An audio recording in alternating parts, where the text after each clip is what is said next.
Hey, hello again. Welcome to episode 39, Sword of the Spirit / Sermonator. Last week we had the occasion to really dig into the book of Colossians. It's 4 chapters, 155 verses, many of which, as we said, are referenced in Ephesians. And it was chock full of stuff, and 2 chapters took us an entire week episode. Well, in reading chapters 3 and 4, I got to tell you, at first glance, we see a pattern of instruction, etc., etc.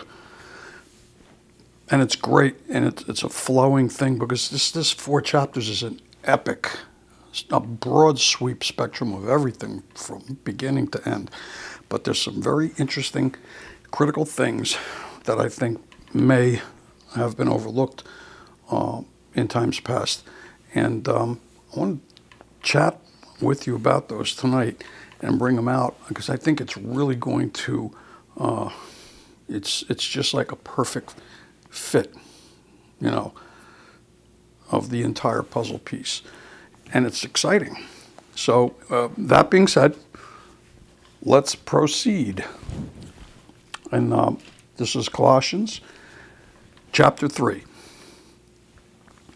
This is the position that the believer is supposed to be finding himself in.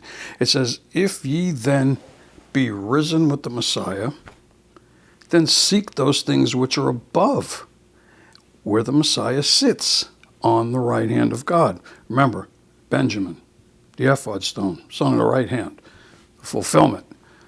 "Set your affection on things above and not on things of the earth. For you are dead, and your life is hid with the Messiah in God." So you see, the Messiah is in God. We're supposed to be there in God, with the Messiah in God. Okay?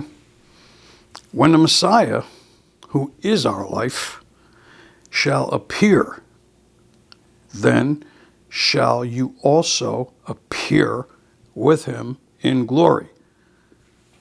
Now, if I'm a Colossian and I don't have sound doctrine and understanding,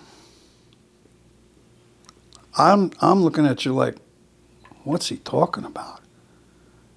What's this guy Paul talking about? But you see, they did know. They did know. Because the word appear, okay,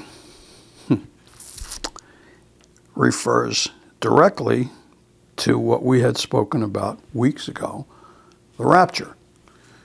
They knew it was coming. They understood that. This is a direct reference. To appear, even in, and I'm going to Hebrew, but in the Greek, just to make it even a little easier, phaneru, in the Strong's, the Greek concordance number 5319, it means to lay it bare, to reveal, just like Revelation, and uncover and make visible that which has been hidden or unknown, all right? And why would that be so?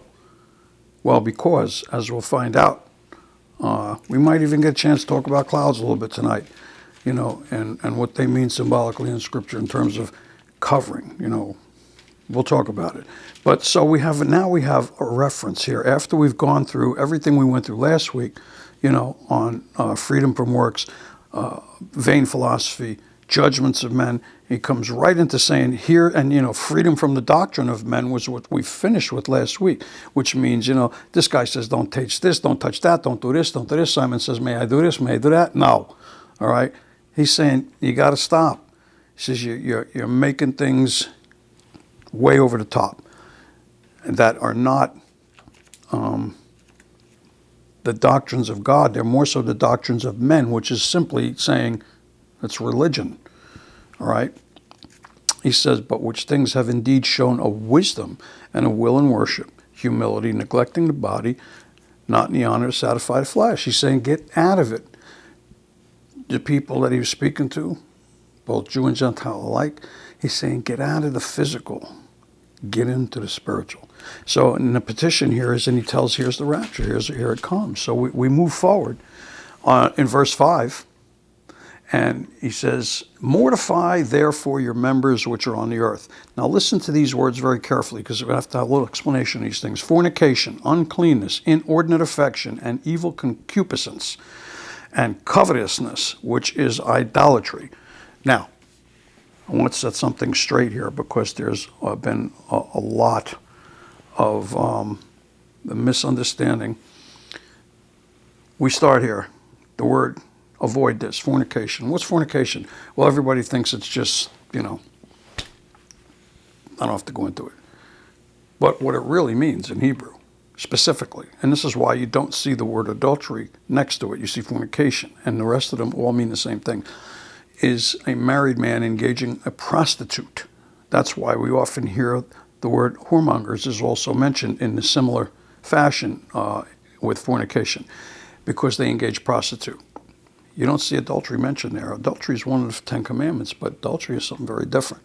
Adultery is married people with back and forth, unmarried, married, unmarried, married, in a longer term relationship, one that could supplant, destroy a family unit. Okay? Now,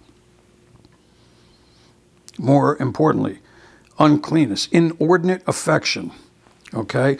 Inordinate means unnatural. Like you always got something on the brain, or you oversee things in your mind, play them out, and whatever they are. But he's saying here that leads to evil concupiscence. All right? And that's yatzar hera in Hebrew, which means lust. Okay? It means lust. So what he's saying here is anything that's this disorderly like that, or unnatural, get your mind right, because it's occupying time and taking you in a place you shouldn't go. Then he says covetousness, which covers the 9th and 10th commandments. And we know that he says covetousness, which is idolatry. So what he says here is very important. He tells him, get away from these crazy commandments of men and these little ordinances and all this stuff that obfuscates the real truth of what you're supposed to do. Get away from this stuff here, which is idolatry. Idolatry is a violation of the first commandment. By breaking the 10th, you break the first. That's why it says you break one, you break them all. It ain't rocket science. It's just people's, as we said a couple weeks ago, who like to invent or develop their own moral code, all right? Well, how could we do that if we're not God? You can't even believe in God if you're going to establish your own moral code, because you're basically saying, I'm the creation, but I'm smarter than the creator guy. What's the matter with you? What's the matter with us? So anyway, here we go. And we're locked up in here now, and he says these are the things that will lead you in a path that's different than that apostolic foundation that we talked about, of which the Messiah is the cornerstone, the chief stone. All right? He says, for which things' sake the wrath of God comes on the children of what? Disobedience. Disobedience. In those days, you walked, some of you, you lived in those things. But now, you've put all of those things off. All right? You put off anger and wrath and malice and, listen, blasphemy, violation of the second commandment. Filthy communication out of your mouths. He says, and don't lie to one another, violation of the 8th commandment, bearing false witness. Seeing that you have put off this old man and all the deeds that went with it. He's saying, when the Spirit comes alive, remember what I told you, the enmity between the spirit and the soul, struggling all the time. Poor body's in the middle going, I don't know where to go, what's going on. Your soul, which is your intellect, your emotions, your psyche, your rationale, conscience, at battle with spirit. So you want to get them in harmony. such that these things don't affect you. Because remember, relenting to the Spirit, giving into the Spirit, which is God's Spirit himself. The same thing that Yeshua, Jesus, did. He gave into God's Spirit. Why? Because he knew God was truth and was love. And in the end, he's a king. So, that's what he's saying here. Get rid of this stuff. Try to keep these, all right? You put on a new man. You're renewed, listen, in knowledge after the image of him that created him. Knowledge. What I say about knowledge? Leads to intelligence, leads to truth, leads to wisdom. Right up to the top of the pyramid. Okay? And he says that. And he says that it doesn't matter whether you're neither a Greek or Jew or circumcision or uncircumcision, a barbarian or Scythian, a bond nor free, but the Messiah is all and in all. Alpha, Omega, Greek. Aleph, Tav, Hebrew. But listen to what he says. He says Scythians. It's interesting he brought up the Scythians. They're very interesting people. I'm going to take a side note so that you can get an idea what that really means. Scythian, commonly thought as of Russians or people from the Caucasus. Well, they are. And they migrated everywhere. In fact, they migrated all the way to Iran, or what we have today is Iran, which wasn't Iran back then. I think Iran and Iraq were only named in like 1960-something, and prior to that, that was Persia, all right? So, where Babylon was. And they call the Scythians also Ashkenaz, all right? Now, the two types of parts of Judaism today, you're either Ashkenazi, who come from the Caucasus and from this area, migrating from the Ukraine and from Russia and from Siberia as well, down all the way down to Iran. And then you have the Sephardic, all right, which are Middle Eastern Israelite, Hebrew Jews that migrated. They migrated all the way to Spain, as a matter of fact, and into Sicily and into Romania and all Southern Europe.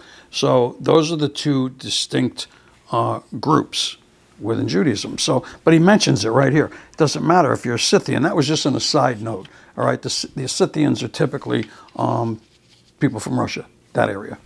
All right, so just a nice piece of information. So what he says when he says Messiah is all and in all, he's basically saying, I am. All right, and he's being. I am. And then the very next thing that he says, when you put on a new man, essentially, look at this in verse 12, okay? This is really something, because we've been talking about it for the last couple of weeks. Put on, therefore, as the elect of God. Chosen, that means holy, set aside, and beloved. King David's name means beloved, okay? The bowels of mercies, put these on. Now listen. Kindness, humbleness or humility of mind, meekness, long-suffering, forbearing one another and forgiving one another. Sounds a lot like me while he was quoting major commandments above and violations of that. In here, he's telling us again several of the fruit of the Spirit. And we've been talking about that as well over the past couple of weeks. So he says, if any man has a quarrel, if you got item, you got issue, you got beef, as they call it today, between anyone, forgive each other the way the Messiah forgave you. Let's just get past it. Forgive each other. Move on. There's much more important things to get going. All right, and forgiving, karitomai, okay, is to show kindness unconditionally. It's a Greek word that I'm giving you. It's a little easier.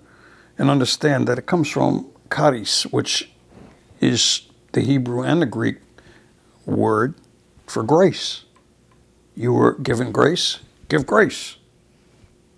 Like I said, not rocket science. But unless we study it this way, it's a little difficult to dig through. So that's my job, and my job is to bring it to you, and then you can learn it and go back and study it yourself.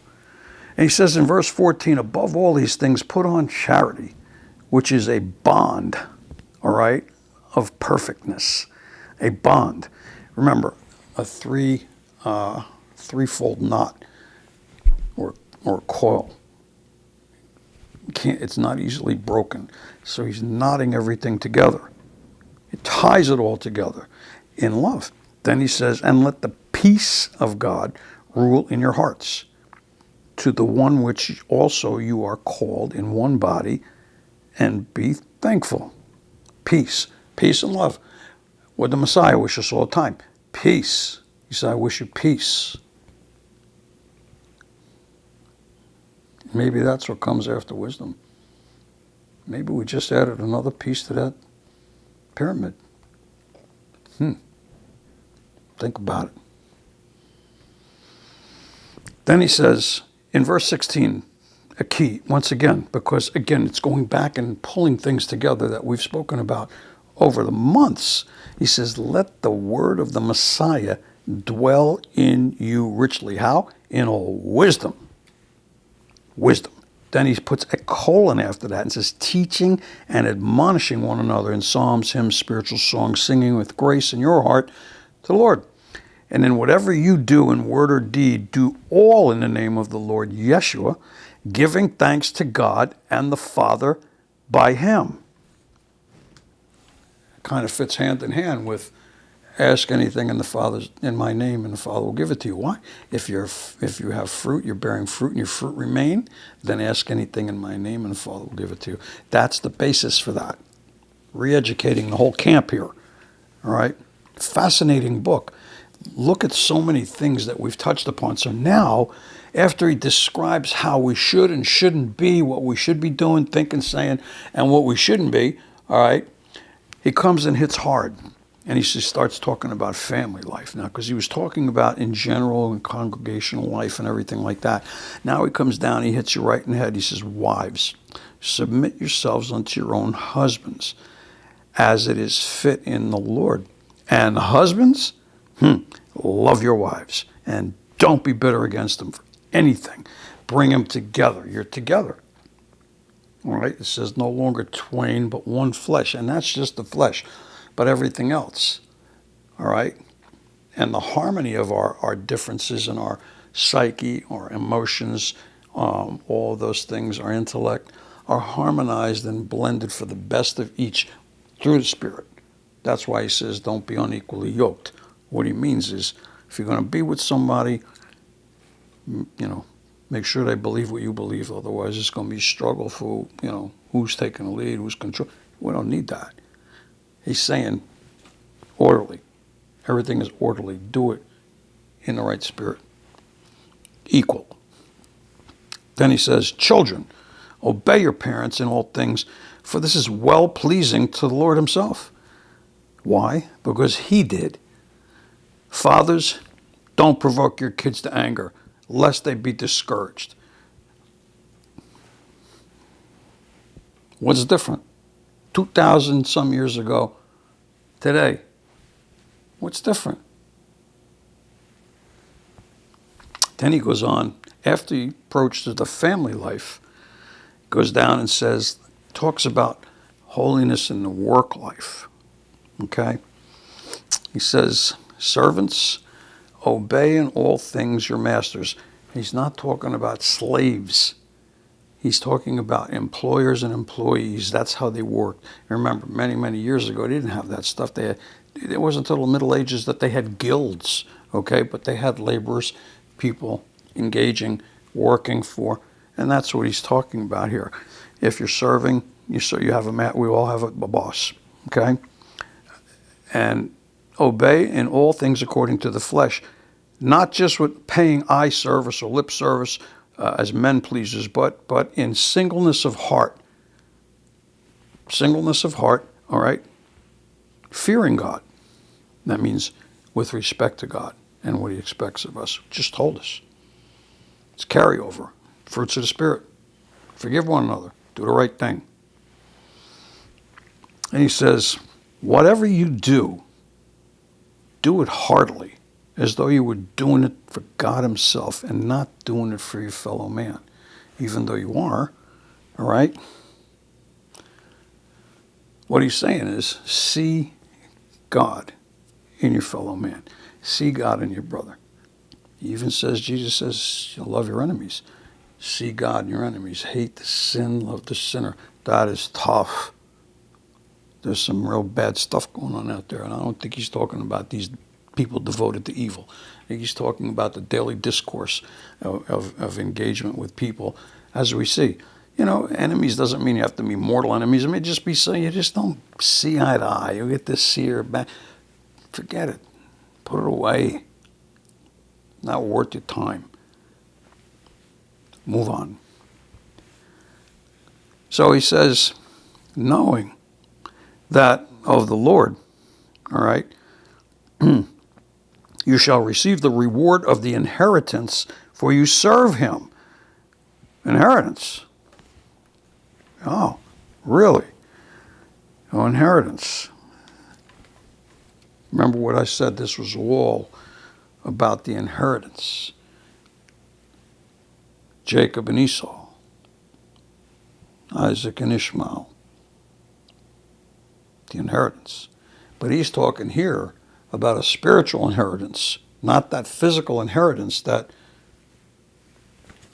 some were thinking about.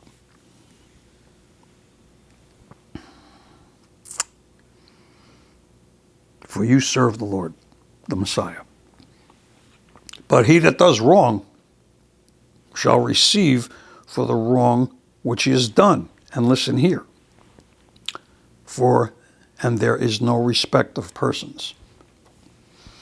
Respect of persons means favoritism, conditional preferences, rank and file.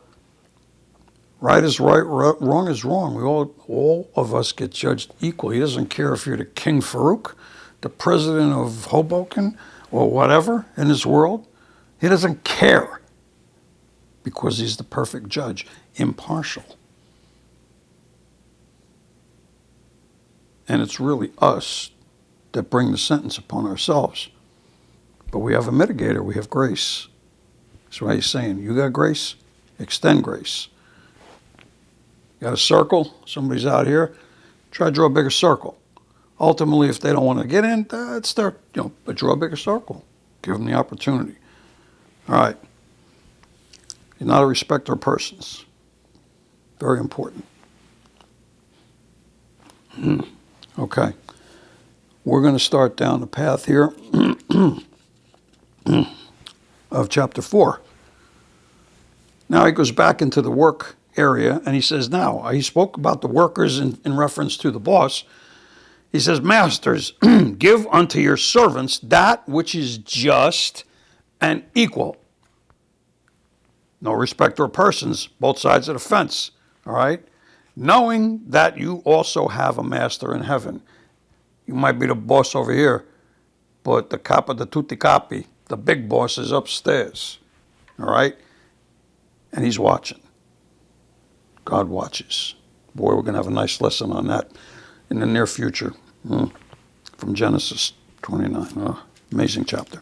But anyway, so he says, be recognized of that, be cognizant of that, because God will do as he needs to do. Then he goes and he starts to talk about public life. He says, continue in prayer and watch in the same with thanksgiving. Praying also for us that God would open unto us a door for utterance to speak the mystery of the Messiah, for which I'm also in bonds. It means that's what his job is. He knows his function. This is very important because we're going to talk a little bit more about Paul and some of the ways that have been thought or taught about Paul that we need to really kind of learn to understand a little bit better than we do, all right? Because it's almost become factionism within Christianity as to Paul or Yeshua, Jesus, who was this, who was that, who did this, who did that. We're going to talk about that in a little bit. But I want you to notice that he says, I am in bonds to that, and pray for us to open the door that God will let us share this mystery with other people. Again, drawing a bigger circle. That's his job. He was an apostle. You know what apostles do? It's a calling and a gift. An apostle, an apostolic ministry is someone who is so well grounded in all of church affairs, congregational affairs, the gifts of the Spirit, goes out, and when people have a Bible study, they say, hey, we don't have any authority over this. Who's going to be the pastor? Who's going to do this? Who's going to do that? Apostle comes, visits. That's what all these visitations were for, to establish a congregation, to set in an order, to set in leadership, to anoint that leadership, to make sure that everything was being done properly, and to make sure that the doctrine was the same. That's why he goes over this stuff. Don't worry about this. Don't worry about that nonsense. That's men. This is what you study. This is what you need to know, preach, and understand. The apostolic foundation, but with the head of the cornerstone, Jesus himself. That's what you're supposed to be teaching. So the apostle's job is to periodically visit and ensure that those things are happening. All right? Very important job. Very important job. So he then says in verse 4 of chapter 4 that I make it manifest as I ought to speak. Listen, he says, walk in wisdom toward them that are without. Those that don't have wisdom, remember, foundational information, knowledge, truth, understanding, wisdom, right up that pyramid. We got to pursue that. He says, walk in wisdom toward them that are without, redeeming the time. Well, now, we've heard that. Anybody that calls himself Christian has probably heard that, redeem the time, redeem the time. Well, what does that really mean?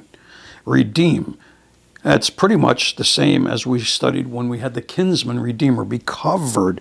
Redeeming the time means ransom that time, okay? Be busy, engaging in what we're supposed to be doing here, all right? The exaborazo is the word in Greek, and it really means to ransom, all right? Ransom the time. It's important. Make the most of it. Make the most of it. And he says in verse 6, let your speech be always with grace. We talked about that earlier. Seasoned with salt, that you may know how you ought to answer every man. Sometimes it's important to listen before you speak. Don't worry about what you're going to say next. Listen, God gave you 2 ears, 1 mouth. Okay? And it's important that we learn lessons like that, and we begin to understand what's happening here. So we see right up to this point, and just before we take a little bit of a break, is just this panoramic sweep of almost all of Scripture comes to play in here. The language is direct, succinct, and powerful, all right? So think about that. We're going to come back. We're going to engage the rest of our conversation just a little bit. So we'll take a break and come back in a minute. All right.